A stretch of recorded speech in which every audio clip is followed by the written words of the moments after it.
북한 매체들은 어제 열린 당 중앙위원회 정치국 확대회의에서 장성태 국방위원회 부위원장이 체포되는 사진을 전격적으로 공개했는데요.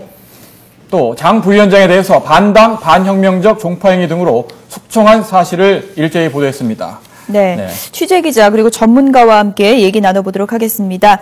정치부 최명신 기자 나와 있고요. 북한 호위사령부 출신인 이윤걸 북한전략정보서비스센터 소장 그리고 정영태 통일연구원 선임연구원 나와 있습니다. 네. 안녕하세요. 네, 안녕하십니까. 네. 안녕하세요. 참 전격적인 이제 일이 벌어졌는데 그렇게 장성택 부위원장의 체포 사진이 전격적으로 공개됐는데 어떤 의미가 있다고 보시는지요? 이게 바로 이제 저는 이게 대내적인 대내용일 가능성이 굉장히 크다. 대내용. 사실은 이번에 장성택의 죄목으로 봤을 때 사실 백화점식으로 다 해놨습니다. 그 대신 또 이 죄목 자체가 그래도 장성택한테는 좀 다행스러운 것이 이것이 국가안전보위부가 다룰 사건이 아니고 인민보안부 우리나라 같으면은 경찰이죠. 경찰에 해당하는 데서 이 다뤘다 하는 게 그나마도 다행입니다. 그러나 어떻든 이러한 소위 형사적인 내부적인 어떤 사건 이런데 죄목을 나름대로 씌워서 북한 주민들한테 이러이러이러한 행위를 했을 때 그것은 소위 인책이 되겠죠. 그죠? 고모부다. 고모부조차도 이런 비판을 당한다. 예를 들어서 이런 어떤 처벌을 당한다고 하는 것을 북한 주민들한테 시위하는 그런 측면이 사실 강하다고 볼 수가 있죠. 이렇게 전격적으로 공개됐는데 북한이 고위 인사를 이렇게 처형하거나 이렇게 체포를 하면서 이런 공개하는 게 1970년대 이후에는 처음이라고 하는데요. 맞습니까? 사실은 이번에 장성태 제1위원장 부위원장입니다. 부위원장이 국방위원회 그래서 국방 뭐라고 불러야 워낙 그게 많아서 예. 소위 이제 장성택이가 나름대로 이렇게까지 처벌을 되는 데 있어서 그만큼 중요한 인물이라는 측면도 사실 있습니다. 왜냐하면 이런 식으로 죄목을 공개적으로 이래 해가지고 밝힌 것은 아마도 유일 지배 체제, 소위 김일성 유일 지배 체제가 형성되고 난 다음에 처음이라고 볼 수가 있고 단지 이제 유일 지배 체제가 있기 전에는 그 당시만 하더라도 그야 내부적으로 여러 가지 갈등이라든가 투쟁이라든가 권력 투쟁이 있었기 때문에 그건 가능한데 이번 경우는 사실은 처음이라고 해도 과언이 아닙니다. 자, 그러면 그만큼 이유가 장성택이라고 하는 그런 인물 자체가 소위 중요한 인물이다라고 하는 거고 중요한 인물을 이런 식으로 처벌을 할 때는 그야말로 그냥 슬그머니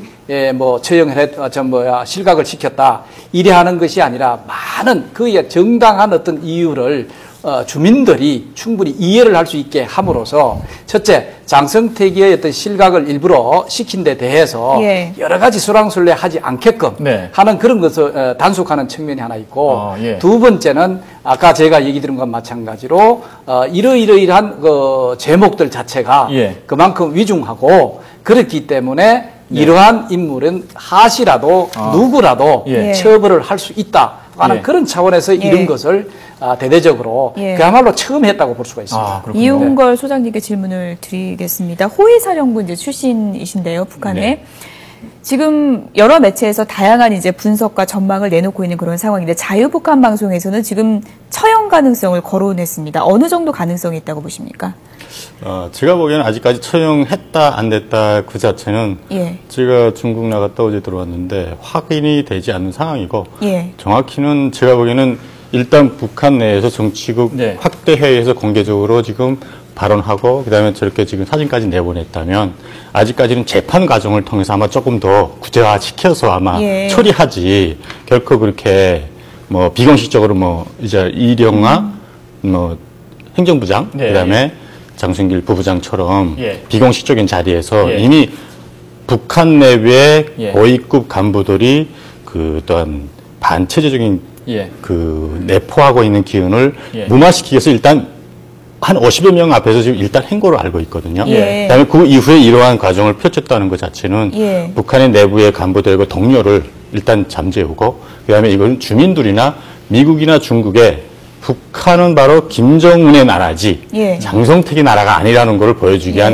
일종의 그 대외적인 문제도 분명히 과시한 거고 현실적으로 이 문제를 아마 끝까지 아마 저는 총살까지는 안 가고 왜냐하면 김정희의 남편으로 이때까지 있었기 때문에 반당 반혁명 정파이지만 이때까지 역사를 보면 북한의 최고위급들은 마지막 정치범 수용돼서 마지막까지 고생하다가 죽었거든요. 총살 자체는 어떻게 보면 특혜라고 보는 거예요. 상대적으로. 총살도 특혜다. 그렇죠. 고생하잖아요.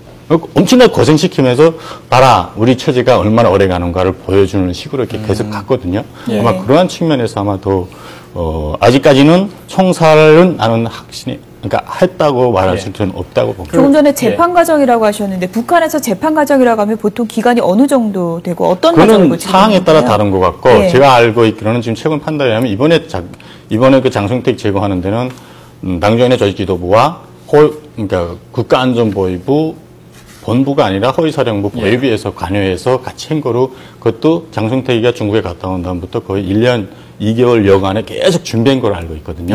그러한 측면에서는 아마 조금 더 지켜봐야 될 문제라고 생각합니다. 그 최면신 기자, 오늘 조선중앙TV가 보도를 하면서 장성택의 제목이 반당 반혁명이라고 밝혔는데 이게 구체적으로 어떤 혐의를 뜻하는 겁니까? 네, 무려 3,000자 가까이 보도를 하면서 글자 수가 3,000자가 넘습니다. 대대적인 구체적으로 죄명을 적시했다고 볼 수 있는데요.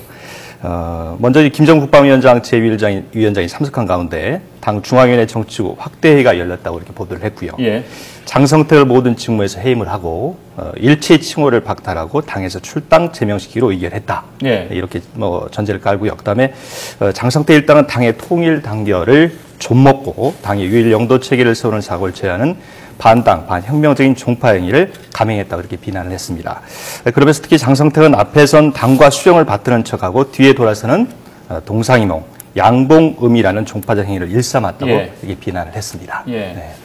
그렇다면은 이 제목을 보면은 장성택을 둘러싼 세력이 김정은에게 맞섰다 이렇게까지도 확대 해석할 수 있는 건가요? 어떻게 보시는지요? 그리고 그 하나 더 그 얘기를 하기 전에 보태야 될 게 있습니다. 죄목 중에 이제까지 장성택이가 만약에 그야말로 처형을 바로 해야 되는 그런 상황 같으면 위중한 한 단계 위중한 하나 반탐 행위. 소위 간첩 행위. 간첩. 주로 이런 것을 씌우면은 그야말로 이거는 뭐 빼도 박도 못할 예를 들어서 우리 이윤걸 소장도 잘 알지만 소위 이제 우리 탈북자들이 만약에 뭘 잘못해서 걸렸을 때 주로 뭐 인민보안부라든가 경찰 수준에서 뭔가 했을 때는 여러 가지 뇌물이라든가 이런 게 좀 통해요. 그것을 뭐 빠져나오게 한다든가 제목을 좀 줄이게 한다든가 이러는데 소위 국가안전보위부 우리나라 같으면은 소위 이제 우리가 그 국정원 소위 이제 그 대공 관련된 이런 죄목으로 걸렸을 때는 이건 사실 빼도 박도 못할 정도로 굉장히 위중하다는 거죠. 그게 바로 간첩행위라든가 이런 제목을 덮어 씌웁니다. 그래서 제가 얘기 드리는 것이 장성택 그나마도 다행이다. 이런 반탐 행위라고 하는 것은 덮어 씌워지지 않았다. 이래 볼 수가 있고요. 그 다음에 이제 보면은 실질적으로 장성택이가 여러 가지 지금 제목으로 나와 있는 이런 제목들은 이미 많은 그 탈북자라든가 실제 그쪽에서 계셨던 분들의 정언했던 내용들이 거의 종합판으로 지금 나와 있다고 봅니다. 새로 이래 그 밝혀진 제목 별로 없어요. 이미 우리가 루머로 소문으로 다 들었던 뭐 여자 행위 같은 것도 좋고 그 다음에 또 경제적으로 착취를 하는 것도 좋고 그 다음에 또 당적인 어떤 그런 권력을 이용을 해가지고 소위 그 반당적인 어떤 그런 행위를 또 한다든가 이런 게 다 들어가 있었습니다. 그렇기 때문에 실질적으로 장성택 자체가 이러한 행위 자체 최근에 보다도 좀 불거졌지 않았느냐. 그래서 이게 더 이상 놔뒀을 때는 여러 가지 지금 김정은 유일 지배 체제를 유지하는데 이건 도움이 되지 않고 그 다음에 다른 하나는 바로 이러한 장성택을 활용해가지고 어떤 의미에서 희생양으로 삼는 그런 측면도 사실 있다는 거죠. 제가 얘기 들어본 마찬가지로 지금 내놓은 제목들 자체가 이번에 새로 발견됐기보다는 이미 많이 그 소문으로 있었던 그 장성택에 대한 하나의 그 평가이기도 하죠. 그것을 이제 종합적으로 내놓은 그 자체는 이러이러이러한 행위를 하게 되면은 친족이라도 소위 그 인척이라도 처벌을 받게 된다. 그 하는 것을 오히려 시위하기 위한 하나의 중요한 샘플 케이스로 사용하지 않느냐. 바로 이런 점에서 희생양이 됐을 수도 있겠다 하는 측면이 있습니다. 지금 뭐 저희들 뒤로도 지금 사진이 나오고 있습니다만은 당 중앙위원회 정치국 확대 회의에서 장성택 부위원장이 지금 이제 끌려 나가는 그런 장면 공개된 사진을 저희가 지금 저희 뒤로도 지금 보여드리고 있는데요. 저희에게는 좀 익숙하지 않은 회의다 보니까 어떤 장면인지 또 어떤 상황인지 좀 이해가 안 가는 부분이 있습니다. 이윤걸 소장님께서 좀 사진을 보면서 설명을 좀 해주시면 감사하겠습니다. 어떤 회의고요? 또 어떤 사람들이 참석하는 건지 좀 설명을 좀 해주시죠. 대체로 북한에서는 지금 이러한 지금 당중앙위원회 정치국 확대 회의라고 하면 당중앙위원회 정치국 위원들이 한 20여 명이 있거든요.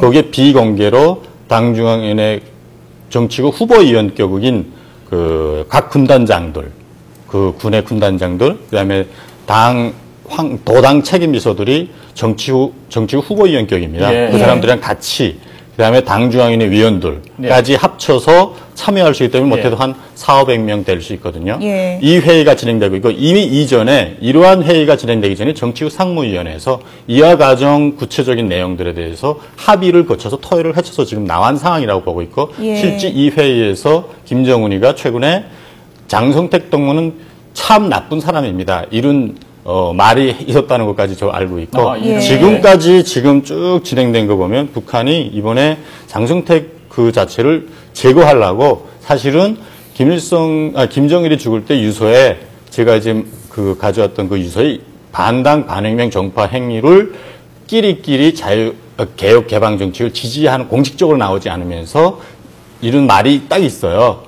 그때 아마 이미 장성택을 김정일은 이미 염두에 두고 김정은과 김경희에게 그 마지막에다가 김정은과 김경희는 경희와 정은이는 명심할 것 이런 말까지 있거든요. 그때부터 쭉 준비를 해가지고 지금 사실은 김경희가 이렇게 된 거는 그러니까 장성택 이렇게 된 거는 사실은 김경희의 건강이 변수라고 저는 생각해요. 지금 김경희의 변수기 때문에 아마 중요한 모멘트여서 이제는 치지 않으면 안 될 상황에 접했기 때문에 저는 이렇게 하는 거라고 생각하지 그 또한 다른 동기보다도 특히 이런 거를 전국 또는 국제적으로 다 이렇게 공개하는 것 자체가 장성택에는 이미 김정은과 김정은 정영태 박사님께서 말씀한 것처럼 북한 김정은의 당의 위일적 영도 체계에 맞설 수 있기 때문에 제거했을 것이라고 보니까 생각합니다. 저 회의석상에서는 장성택 부위원장이 두 번째 줄에 앉아 있는 건가요? 거기에 대해서 제가 조금 더 설명, 알기 쉽게 얘기 드리면은 일반적으로 그 공개 재판이 사실 있습니다. 북한의 경우에는 우리 이 소장이 잘 알지만 북한의 경우는 그 공개 비판에서 공개 처벌하는 그런 경우가 사실 있거든요. 그런 일반적인 사범일 경우에는 일반 우리 시민들, 북한 주민들이 보는 앞에서 그런 비판을 하도록 만들어서 그다음에 처벌을 하는 그런 게 있습니다. 그러나 장성택의 경우는 굉장한 그 중요한 그 인물이죠. 소위 그 정치국 위원이기도 하니까 일단 그 공개 비판 장소가 공개 그 재판 장소가 어디냐면은 정치국 회의. 왜냐하면 정치국 소속이니까 정치국 회의에서 공개 비판을 받는 그런 장소다 이렇게 생각하면 되고요. 그러면 거기에는 이번에 전원회의라고 했습니다. 그리고 또 확대회의라고 했는 거는 확대회의는 후보위원하고 정의원들이 다 참석해가지고 이 비판에 참석을 하게 됩니다. 그 다음에 이러한 재판하는 데 있어서 재판이라고 얘기하는 게 차라리 좋겠습니다. 공개 재판이라고 하는 형태로 이렇게 하는 데서 이것을 또 시청자들이 이걸 보는 참관자들이 누구냐? 그럼 당대회 일꾼이라든가 군관 관료라든가 여기에 저게 돼 있으니까 그 사람들이 보는 앞에서 확대 회의에 비판을 받고 나름대로의 재판을 받은 그런 형태의 바로 이 형태라고 볼 수가 있죠. 거기에서 결정 내려지니까 결국은 체포로 되고 이제는 이제 인민보안부가 이런 식으로 하나의 형사적인 어떤 나름대로의 그 사건 형태로 치부를 해서 앞으로 그것은 아마 이 소장이 잘 얘기를 한 것 같은데 이런 인민보안부가 이것을 사건을 맡는 형태로 그리고 또 제목 자체가 소위 형사적인 우리 같으면은 검찰이나 우리 경찰이 하는 그런 형사적인 그런 것이라고 한다면은 아마도 재판을 하는 과정을 거치지 않겠느냐. 이런 어떤 그 수순을 우리 충분히 생각해 볼 수가 있습니다. 회의가 실질적으로는 재판과 다름없는 거고요. 그렇죠. 이거는 이제 정치적으로 판단하는 겁니다. 이런 공개적인 이런 하는 거는 정치국 회의에서 정치적이라고 하면 첫째, 유일 지배 체제에 있어서는 정치랑은 딴 게 없습니다. 유일 지도자, 소위 수령에 대한 충성에 대해서 위배했느냐 안 했느냐. 바로 이런 겁니다. 자, 그걸 위해서 반당 반혁명이라고 했죠. 당이라고 하는 것은 수령과 동일체입니다. 수령이 당이고 당이 수령이거든요. 그러면 반당이었다면 반 김정은이라고 볼 수가 있죠. 나름대로. 막 이런 형태로 했기 때문에 정치적 판단은 여기에서 정치적 하면은 그 다음에는 뭐 소위 그 사법적으로 하는 행위가 또 유지될 진행될 수도 있고 아니면 이 자체가 바로 모든 것이 결정으로 해서 처벌로 바로 들어가는 그런 가능성이 동시에 정치적 판단은 이제 정치국 확대 회의에서 그렇죠. 지금 내려진 거라고 이제 말씀해 주셨는데 정치적 판단은 그렇고요. 매체를 통해서 이런 사실이 다 공개됐을 때 북한 주민들의 동요 여부나 이런 판단도 또 중요하지 않겠습니까? 어떻게 받아들일 거라고 예상하십니까? 일반적으로 북한 주민들은 지금까지 이러한 이런 공개 행적이 거의 없습니다. 70년대 이전에는 그때 56년 8월 전원회의와 그다음에 69년 김창범 그때 한 번, 두 번 한 거로 저는 알고 있는데 그 이후에는 없는데 지금 공개한 것 자체는 지금까지 모든 행위를 아마 이제 김정은으로서 하여금 지금까지 잘못된 것이 바로 장성택 이와 같은 사람들 때문에 잘못됐다고 아마 북한 주민들한테 덮어씌우기 위한 작전의 일환으로 공개했을 거고 북한 김정은 체제는 바로 장성택을 제거함으로써 사실은 김정은이야말로 유일 지배 체제를 완성했다는 국내외에 과시하는 그 과정으로 봐야 되고 북한 주민들로서는 너네 잘못하면 김정은의 고모부까지도 칠 수 있다 이렇게 이거는 사실 내가 보기에는 북한의 최고위급 다시 말해 지금 뭐 최영애로부터 해서 뭐 김영남, 최영림 북한의 원로들까지도 아마 경고 차원에서 보여주기 위한 일환이라고 저는 생각합니다. 그런데 말이죠. 장성택 같은 인물은 북한 권력 내부에서 굉장히 자기 지분을 갖고 있는 인물로 알려져 있지 않았습니까? 그 세력이 큰데 이렇게 장성택 세력이 한꺼번에 제거가 될 수 있을까요? 어떻게 보십니까? 근데 이제 기본적으로 이제 이런 게 있습니다. 장성택이가 이런 식으로 처벌을 지금 당했습니다. 그러면은 이 상황에서는 이미 그 척건들이라든가 핵심 척건이 되겠죠. 또 지금 거리에 그 관계 갖고 있는 사람들은 이미 처벌이 다 됐다고 볼 수가 있습니다. 이미 됐다. 왜냐하면 이런 것을 공개할 때는 그런 것을 다 정리를 하고 난 다음에 이것을 공개하는 것이 일반적인 그 유형입니다. 태도라고 볼 수 있으니까 그럼 핵심적인 건 했겠지만 앞으로 이제 가면서 보다 더 원거리에 있는 직간접적으로 장성택과 연계가 있다고 생각하는 것은 다음에 이제 후과가 나름대로 따르게 되겠죠. 이런 사람들은 이제 그 다음에 단계적으로 해 나간다고 볼 수가 있죠.